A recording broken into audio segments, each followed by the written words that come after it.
Mobile తయారీ సంస్థలకు కేంద్ర ప్రభుత్వం తాజాగా ఒక కీలక ఆదేశం జారీ చేసింది. దేశంలో విక్రయించే ప్రతి కొత్త మొబైల్ ఫోన్లో ప్రభుత్వ సైబర్ సేఫ్టీ యాప్ని డిఫాల్ట్గా ముందుగానే ప్రీ ఇన్స్టాల్ చేయాలని సూచిస్తోంది. వినియోగదారుల భద్రతను, సైబర్ నేరాల నుంచి రక్షణను మెరుగుపరచడం ఈ నిర్ణయం వెనుక ఉన్నటువంటి ప్రధాన ఉద్దేశంగా తెలుస్తోంది. ఈ యాప్ పేరు సంచార్ సాథీ.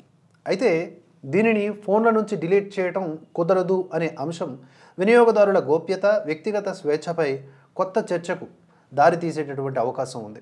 ఈ ఆదేశాలను అమలు చేయడానికి మొబైల్ కంపెనీలకు కేంద్రం సుమారుగా 90 రోజుల పాటు గడువు ఇచ్చినట్లుగా సమాచారం.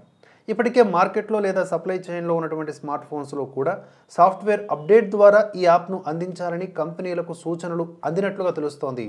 అయితే ప్రొప్రైటరీ యాప్లు అంటే కంపెనీ సొంత యాప్లు మినహా ఇతర ప్రభుత్వ లేదా థర్డ్ పార్టీ యాప్లను ముందుగానే ఇన్స్టాల్ చేయడాన్ని యాపిల్ వంటి సంస్థలు గతంలోనే వ్యతిరేకించిన సంగతి మనం చూసాం. ఈ విషయంలో ప్రభుత్వాల నుంచి వచ్చినటువంటి ఆదేశాలను తిరస్కరించిన సందర్భాలు కూడా ఉన్నాయని పరిశ్రమ వర్గాలు పేర్కొంటున్నాయి.